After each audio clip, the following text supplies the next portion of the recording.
The elderly woman in the worn dress seemed completely out of place in Manhattan's exclusive Grandview restaurant, prompting the arrogant manager to humiliate her with suggestions about more affordable dining options down the street. James Morrison had built his reputation on screening out customers who didn't look wealthy enough for the $200 entrees and $80 wine bottles that defined their upscale clientele. But while he dismissed Dorothy Patterson as financially insignificant, server Maria Santos treated her with genuine respect and kindness, never suspecting that the humble grandmother was actually one of New York's most powerful philanthropists, secretly evaluating restaurants to find partners for her charitable foundation. Dorothy Patterson adjusted the worn strap of her faded handbag as she entered the upscale Grandview restaurant in downtown Manhattan, her simple cotton dress and comfortable walking shoes marking her as someone who valued practicality over fashion in ways that immediately caught the attention of the maitre d', who had been trained to assess customer worthiness based on appearance and likely spending capacity. "Good evening, ma'am. How may I help you?" asked James Morrison with the practiced politeness that expensive restaurants required of their staff, though his tone carried subtle undertones suggesting that he questioned whether this elderly woman belonged in an establishment that catered primarily to New York's wealthy elite who could afford $200 dinner entrees without consideration. "I'd like a table for one, please," Dorothy replied with the quiet dignity that characterized someone who had learned that respect must be earned through behavior rather than demanded through displays of wealth or social status. "Somewhere quiet where I can enjoy a peaceful meal and perhaps read a bit while I dine." Her modest request reflected preferences shaped by decades of living simply despite possessing resources that could have supported far more extravagant lifestyle choices if she had been inclined toward conspicuous consumption. "Ma'am, I'm not sure this restaurant is quite what you're looking for," Morrison responded with diplomatic condescension. "Our menu prices reflect the premium ingredients and service level that our typical clientele expects, and perhaps you might be more comfortable at one of the family restaurants down the street that offer more affordable dining options." His suggestion that she seek cheaper alternatives was delivered with the kind of polite prejudice that allowed discrimination to masquerade as helpful guidance while protecting the establishment's reputation for catering exclusively to customers who met certain economic and social standards. "Young man, I'm quite capable of reading a menu and making my own decisions about what I can afford," Dorothy replied with gentle firmness that reflected both amusement and mild irritation at his presumptuous assessment of her financial circumstances. "And I would appreciate being seated so that I can order my dinner like any other customer who enters your establishment." Her response challenged his assumptions while maintaining the gracious demeanor that had characterized her approach to interpersonal interactions throughout a long life that had taught her to judge people by their character rather than their appearance. "Well, if you insist," Morrison conceded reluctantly, "but I should mention that we require a credit card on file for any table, and there's a minimum food and beverage charge of $150 per person that some guests find unexpected." His warning about financial requirements was designed to discourage her from staying while providing himself with plausible excuse for any subsequent embarrassment if she proved unable to pay for expensive meal in restaurant that prided itself on exclusivity. "That won't be a problem," Dorothy assured him calmly, though she made no effort to display the platinum credit cards that she could have produced to validate her financial capacity if she had chosen to engage in the kind of wealth signaling that Morrison clearly expected from legitimate customers. The table that Morrison selected for Dorothy was strategically located in the restaurant's least desirable section, near the kitchen doors where service noise and foot traffic would create distractions that reflected his assessment of her as unworthy of premium seating that was reserved for customers whose appearance suggested appropriate spending levels and social status. "Here we are," Morrison announced with false cheerfulness as he pulled out her chair with the minimum courtesy required by restaurant protocols. "Your server will be with you shortly to explain our menu and wine selection, though I should mention that our sommelier's recommendations typically start around $80 per bottle."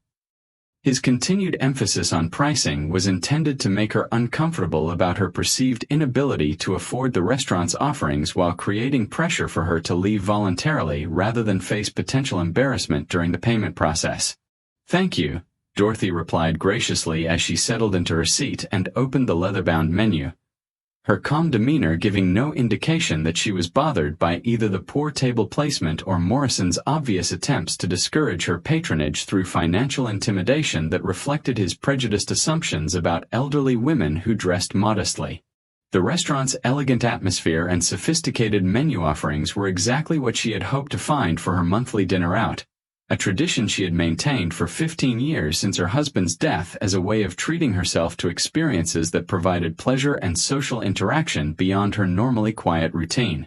As she studied the menu selections with genuine interest, Dorothy was unaware that her presence had already become the subject of discussion among the restaurant staff who were debating whether she would prove able to pay for whatever she ordered and whether they should take steps to prevent potential embarrassment for everyone involved. "Table 12 looks like trouble," Morrison muttered to assistant manager Carol Stevens as they observed Dorothy from across the dining room. "Elderly woman, obviously not our usual clientele, and probably going to order the cheapest thing on the menu and then complain about the bill."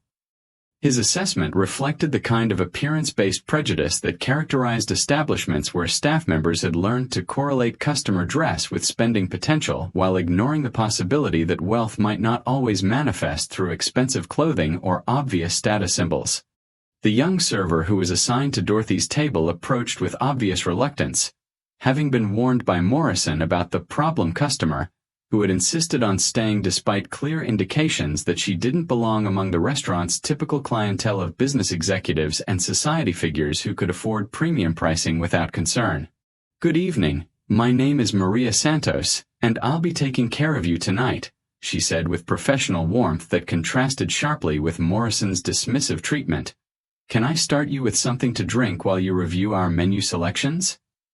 Her courteous approach reflected personal values that prioritized treating all customers with equal respect regardless of their appearance or perceived social status, though she was aware that Morrison was watching their interaction with obvious concern about potential complications. "I'd love a glass of your house Chardonnay," Dorothy replied with appreciation for Maria's genuine friendliness. "And perhaps you could recommend an appetizer that pairs well with wine. I'm in no hurry this evening, so I'd like to take my time and enjoy the dining experience." Her relaxed attitude and interest in wine pairings suggested sophisticated dining preferences that contradicted Morrison's assumptions about her culinary knowledge and spending intentions while demonstrating comfort with upscale restaurant customs. "Our pan-seared scallops are exceptional tonight," Maria suggested enthusiastically. "And they complement the Chardonnay beautifully. Would you like me to bring those out for you?" Her recommendation reflected both professional knowledge and genuine desire to provide Dorothy with enjoyable dining experience regardless of management concerns about her ability to pay for recommended items.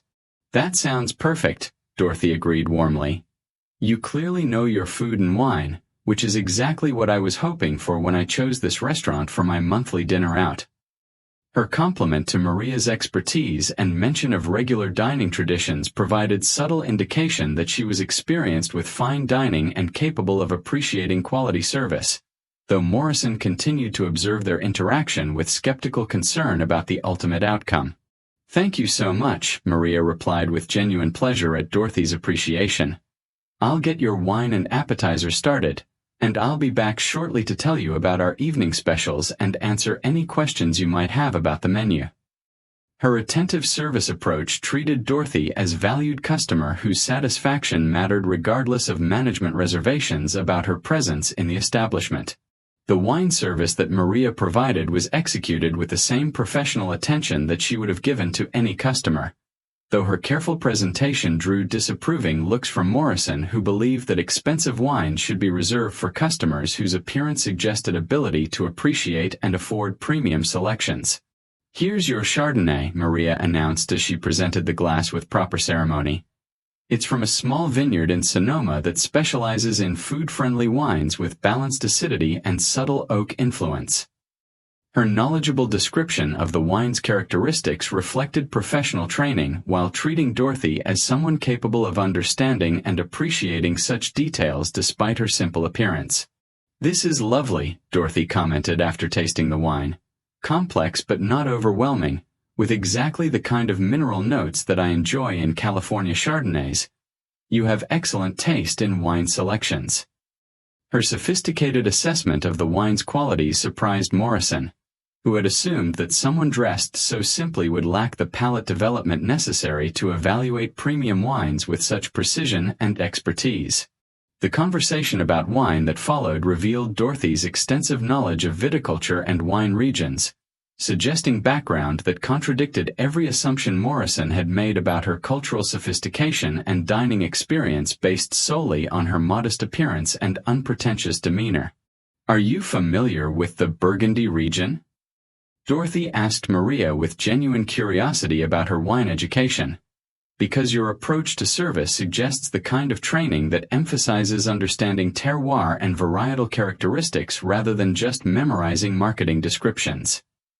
Her question demonstrated advanced wine knowledge while complementing Maria's professional development in ways that suggested extensive experience with fine dining and premium wine service.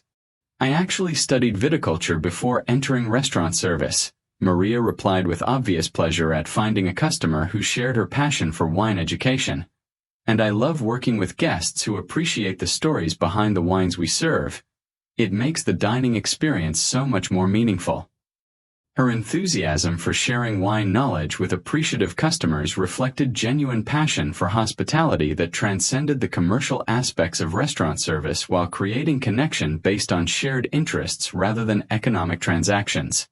The appetizer service that followed continued to demonstrate Maria's commitment to providing excellent customer experience regardless of management concerns, while Dorothy's responses revealed cultural sophistication that increasingly challenged Morrison's prejudiced assumptions about her background and capabilities. "Your scallops are perfectly prepared," Dorothy complimented after tasting the appetizer, "seared to golden perfection with exactly the right degree of caramelization, and the accompanying puree has wonderful depth of flavor. Whoever your chef is clearly understands classical French technique." Her detailed analysis of the dish's preparation demonstrated culinary knowledge that suggested extensive dining experience in high-end restaurants where such technical expertise would be appreciated and understood. "Chef Laurent trained at Le Cordon Bleu in Paris," Maria replied with pride in her establishment's culinary standards. "And he insists on sourcing the finest ingredients and maintaining classical preparation methods even when modern techniques might be more efficient." Her explanation of the chef's background provided context that Dorothy clearly appreciated based on her knowledgeable response to the food's technical excellence. "It shows in every bite," Dorothy assured her.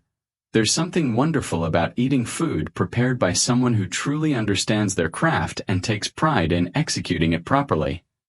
It's a form of artistry that deserves recognition." Her philosophical appreciation for culinary craftsmanship revealed sophisticated understanding of fine dining culture that contradicted Morrison's assessment of her as unsophisticated customer who wouldn't appreciate or understand the restaurant's standards. The ongoing conversation between Dorothy and Maria about food preparation, ingredient sourcing, and culinary techniques created an increasingly uncomfortable situation for Morrison, who realized that his assumptions about customer worthiness based on appearance were being systematically challenged by evidence of Dorothy's extensive cultural knowledge and dining sophistication. As other customers and staff members began to notice the engaging conversation and Dorothy's obvious comfort with upscale dining customs, Morrison faced growing recognition that his discriminatory treatment might have been not just unprofessional but spectacularly misjudged in ways that could damage his reputation and standing within the establishment. The dinner conversation that developed between Dorothy and Maria revealed layers of shared interest in travel, culture, and culinary experiences that demonstrated Dorothy's extensive worldly knowledge while highlighting Maria's genuine passion for hospitality that transcended the commercial aspects of restaurant service. "I spent 3 months in Tuscany last year," Dorothy mentioned casually while enjoying her main course, "staying in small villages and learning traditional cooking techniques from local families. It was wonderful to see how food traditions connect generations and preserve cultural identity." Her description of extended European travel suggested resources and lifestyle that contradicted Morrison's assumptions about her economic circumstances while revealing cultural experiences that few customers could match regardless of their apparent wealth. "That sounds absolutely amazing," Maria responded with genuine enthusiasm. "I've always dreamed of doing something like that. learning about food cultures from the people who actually created them rather than just reading about them in books or magazines.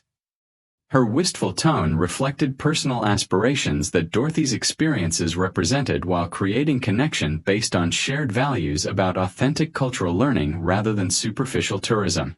"You should absolutely pursue that dream," Dorothy encouraged warmly. "There's something magical about learning from people who see cooking as expression of love and community rather than just professional obligation. It changes how you understand food and hospitality forever."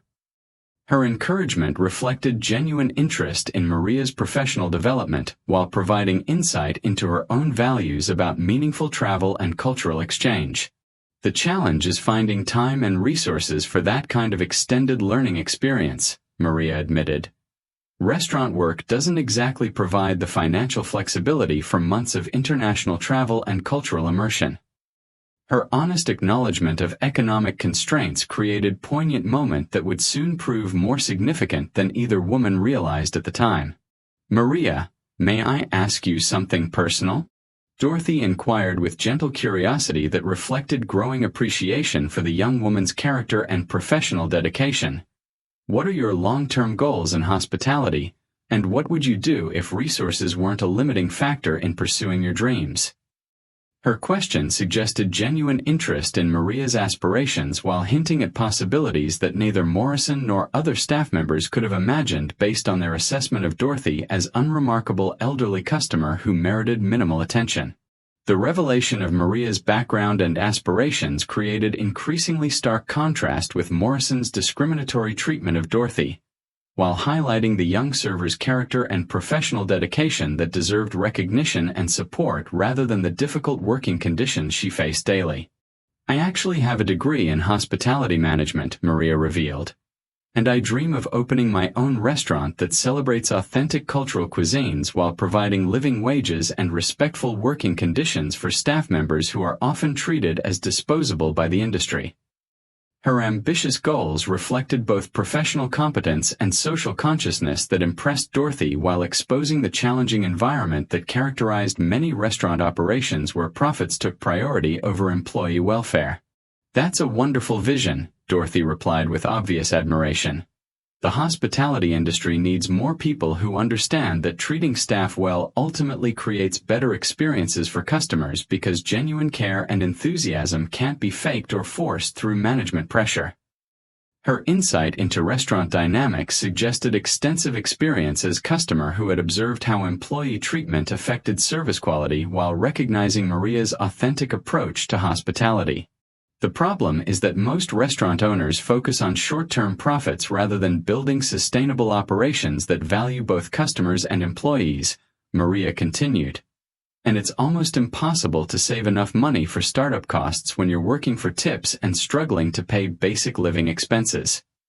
Her explanation of economic challenges facing restaurant workers provided context for understanding why talented individuals like herself often remained trapped in unsatisfying positions despite possessing skills and vision that could benefit the entire industry. "What if I told you that someone might be willing to help you pursue those dreams?" Dorothy asked quietly, her question creating a moment of confusion for Maria, who couldn't imagine how an elderly customer could provide assistance with such ambitious professional goals. "I would say that sounds too good to be true," Maria replied honestly. "Though I appreciate the thought more than you know. It's rare to meet customers who see restaurant workers as real people with dreams and ambitions rather than just service providers who exist to meet their immediate needs."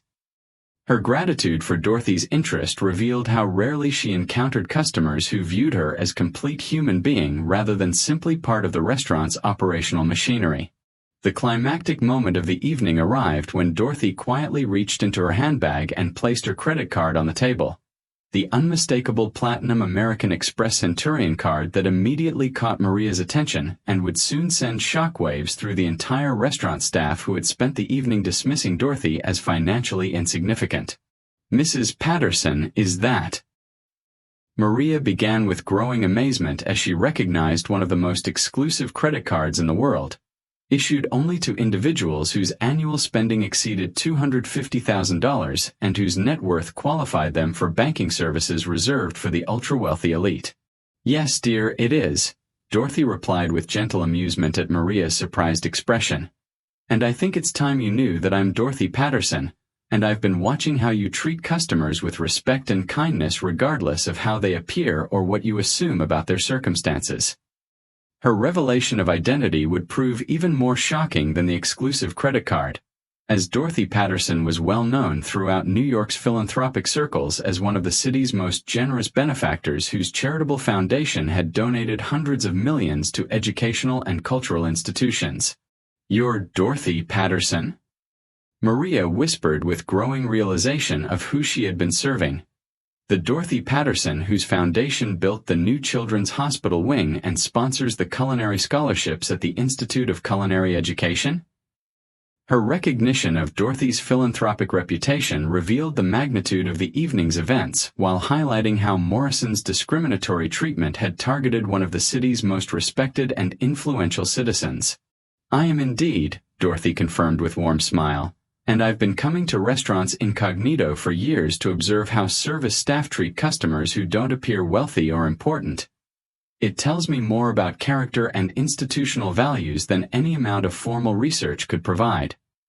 Her explanation of her evaluation methods revealed that the evening had been far more significant than anyone realized, as one of New York's most powerful philanthropists had been conducting first-hand assessment of the restaurant's treatment of customers who didn't meet conventional appearance expectations. Maria, your treatment of me tonight has been exceptional, Dorothy continued.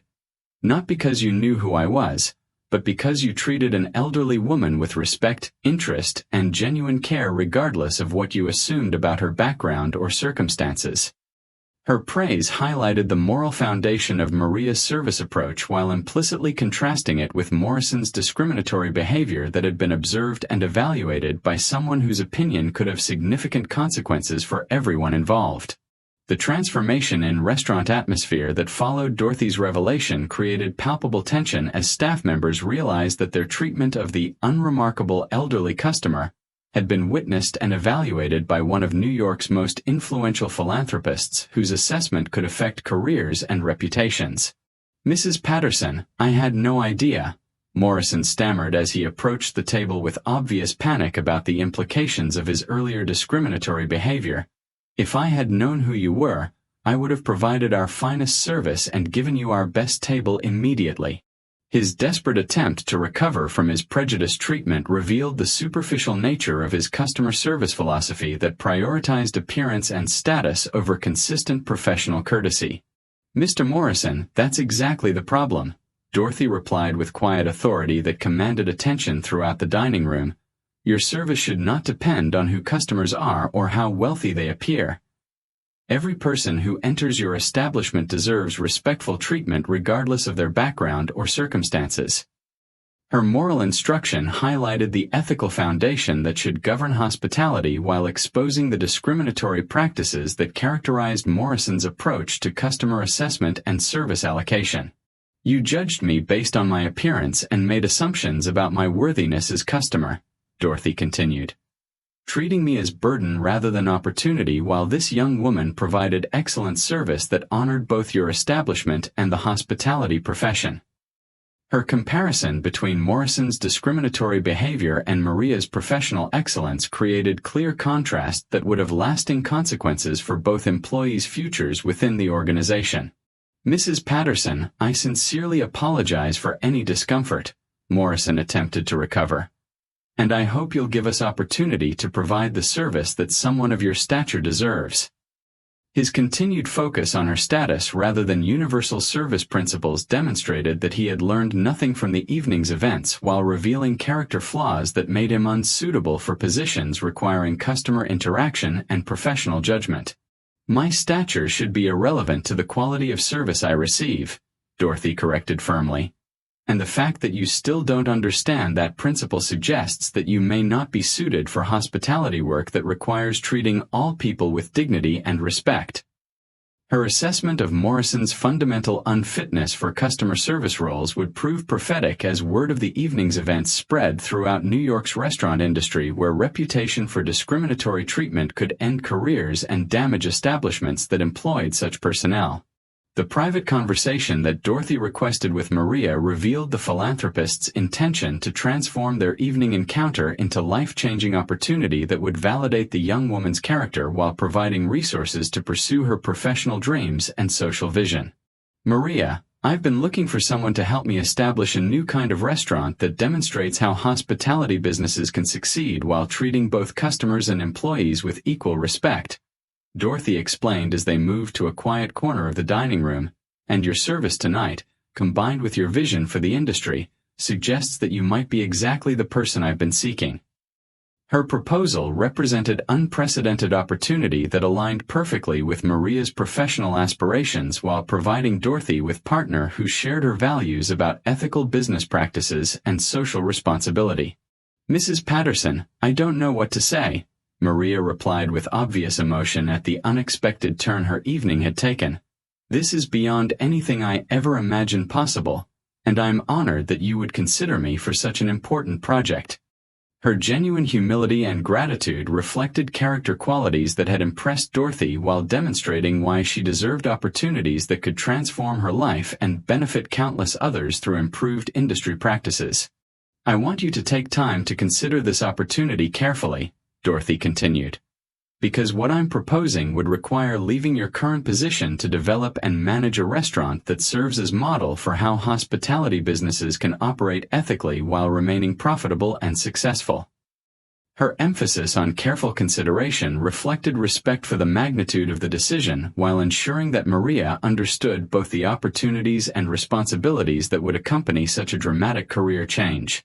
The restaurant would be yours to operate according to your vision, Dorothy added, with sufficient funding to ensure that you can pay living wages, provide benefits, and create working conditions that allow staff members to thrive professionally while delivering exceptional service to all customers regardless of their appearance or perceived status. Her description of the proposed business model validated Maria's professional dreams while providing resources to implement reforms that could influence industry practices throughout the hospitality sector. Mrs. Patterson, you've given me hope that the restaurant industry can actually change, Maria replied with conviction that reflected her passion for hospitality reform, and I would be honored to work with you to demonstrate that treating people well isn't just morally right. It's also good business that creates better outcomes for everyone involved. Her acceptance of the opportunity marked beginning of partnership that would transform both women's lives while creating lasting impact on hospitality industry practices and social consciousness about customer service equality and employee dignity. The word of Dorothy Patterson's discriminatory treatment at Grandview Restaurant spread rapidly through New York's social and business circles, creating public relations crisis that threatened the establishment's reputation among wealthy clientele who had never considered how their favorite dining spots treated customers who didn't display obvious wealth and status indicators. The story about Dorothy Patterson being treated poorly at Grandview has become a major topic of conversation at every charity event and society gathering, reported Social Scene columnist Jennifer Walsh. And many prominent families are reconsidering their dining choices based on concerns about discriminatory practices that reflect institutional values inconsistent with their own social principles. The negative publicity created financial pressure as regular customers began questioning their loyalty to an establishment that had demonstrated prejudice against one of the city's most respected philanthropists while revealing systemic problems with staff training and management oversight. Mrs. Patterson's experience highlights broader issues about how service industries treat customers based on appearance rather than fundamental human dignity, observed business ethics professor Dr. Patricia Chen. And her case demonstrates how discriminatory practices can create liability for businesses that fail to ensure consistent professional treatment for all customers regardless of their perceived economic status. The academic analysis of Dorothy's experience provided framework for understanding how Morrison's individual prejudice reflected institutional failures that required systematic correction rather than simple disciplinary action against single employee. Morrison's behavior toward Mrs. Patterson violated every principle of professional hospitality, noted restaurant industry analyst Robert Martinez, And his continued focus on status-based service even after learning her identity demonstrates fundamental unfitness for customer-facing positions in any establishment that values reputation and ethical operations. His professional assessment of Morrison's character defects provided industry perspective on why discriminatory behavior created unacceptable risks for businesses that depended on customer satisfaction and positive word-of-mouth recommendations. The investigation that Grandview's ownership conducted into Morrison's management practices revealed a pattern of discriminatory treatment that had previously been overlooked or dismissed as acceptable customer screening that protected the establishment's exclusive atmosphere and high-end reputation. We discovered multiple complaints about Mr. Morrison's treatment of customers who didn't meet his personal standards for appearance or presumed wealth, announced General Manager Sarah Rodriguez during staff meeting that addressed systemic changes needed to prevent future incidents. And his behavior toward Mrs. Patterson was consistent with discriminatory patterns that violated our stated commitment to professional service for all customers. Her acknowledgement of institutional failures that had enabled Morrison's prejudiced behavior provided foundation for reforms that would transform restaurant culture while preventing similar incidents that could damage reputation and legal standing. The termination proceedings that resulted from Morrison's treatment of Dorothy Patterson were expedited due to the public nature of his discriminatory behavior and its impact on the restaurant's reputation among influential customers who expected consistent professional treatment regardless of personal appearance or status indicators. Mr. Morrison, your behavior toward Mrs. Patterson violated our company policies regarding customer service and created potential legal liability that we cannot tolerate, explained Human Resources Director Dr. Maria Santos during the termination meeting. And the subsequent investigation revealed a pattern of discriminatory treatment that demonstrates fundamental unfitness for hospitality positions requiring professional judgment and customer interaction. Her summary of the grounds for termination highlighted both the immediate incident and broader character issues that made Morrison unsuitable for continued employment in customer service roles. I didn't know who she was, Morrison protested desperately. And I was just trying to maintain standards that protect our upscale clientele from uncomfortable situations with customers who might not appreciate our pricing structure and service level. His continued defense of discriminatory practices even after termination demonstrated complete failure to understand the ethical problems with his approach while reinforcing management's decision that he could not be retrained or reformed. Mr. Morrison, that's exactly the problem, Dr. Santos replied. Your service standards should apply equally to all customers regardless of their identity or appearance, and the fact that you still don't understand that principle confirms that termination is the appropriate response to your discriminatory behavior. Her explanation of professional ethics provided final lesson that Morrison seemed incapable of learning despite clear evidence of how his prejudice had created disaster for both himself and his employer. Furthermore, Dr. Santos continued, your treatment of Mrs. Patterson while she was being served excellently by Maria Santos created contrast that highlighted how professional service should operate, while demonstrating the kind of character and values we want to represent our establishment.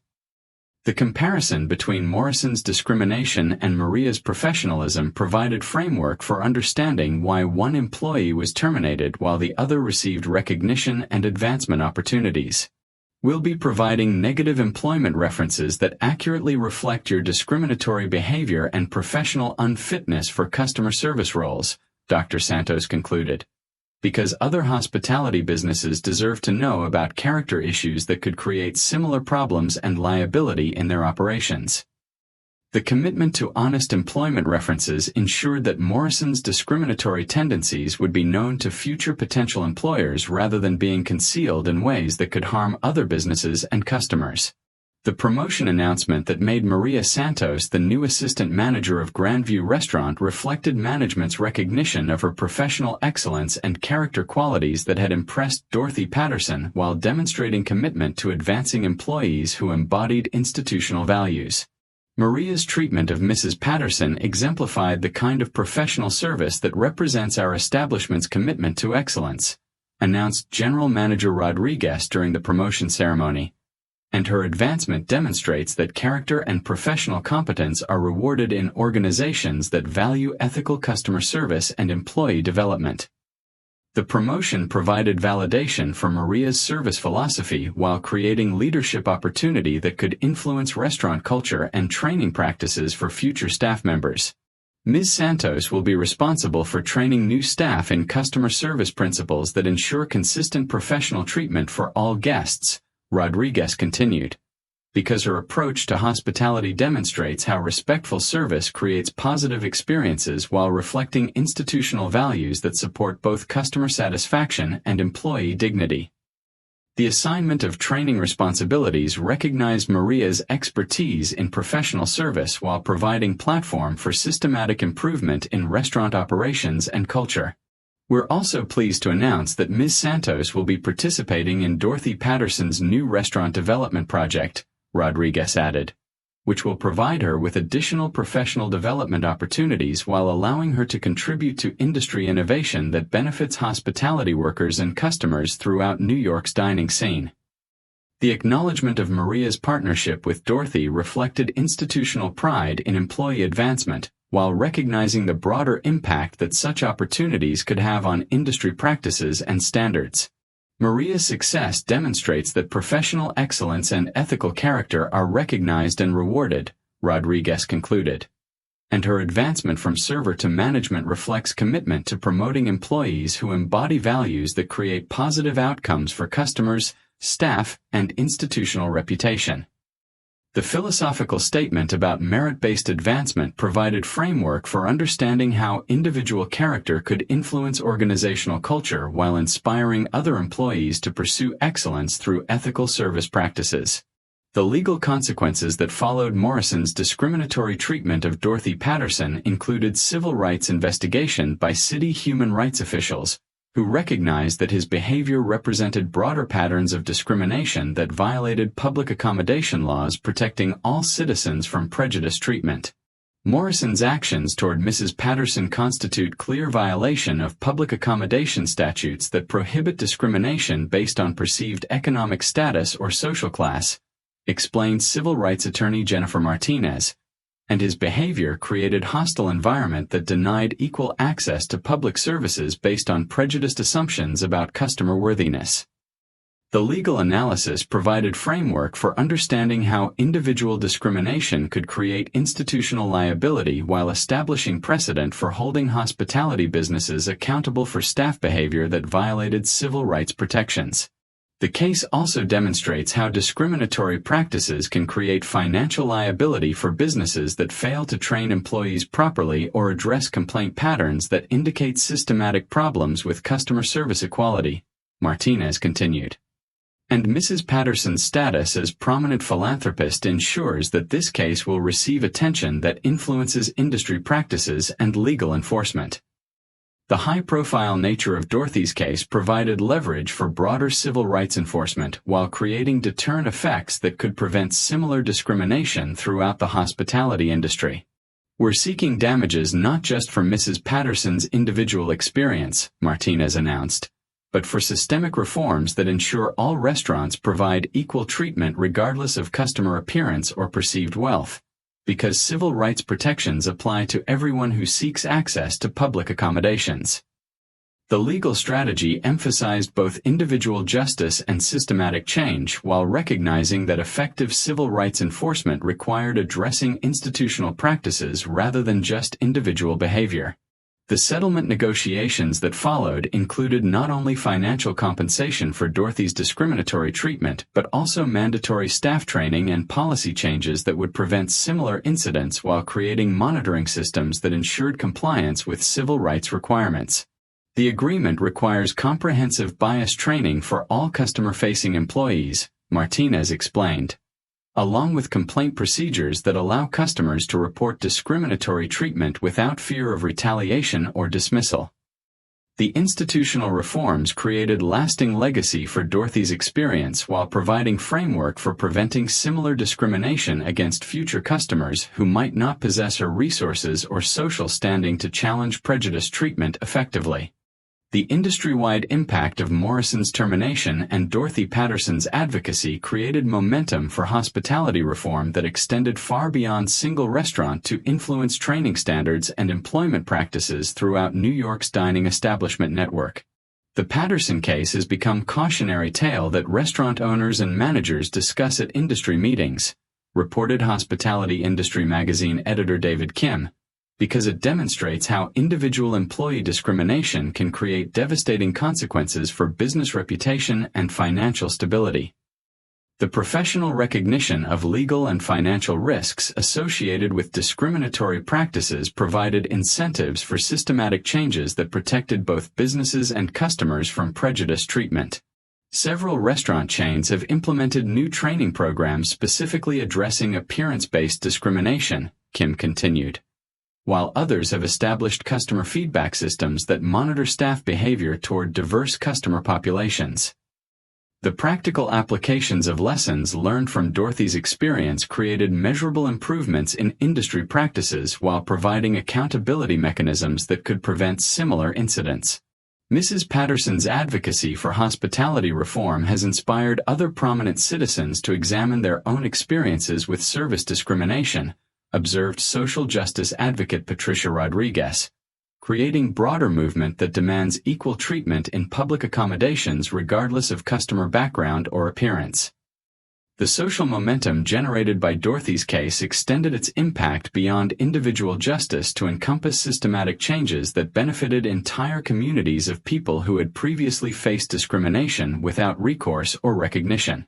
The most significant outcome, Rodriguez concluded, is demonstration that individual acts of courage and advocacy can create institutional changes that improve experiences for countless others who might otherwise face similar discrimination without the resources or platform to challenge prejudice treatment effectively.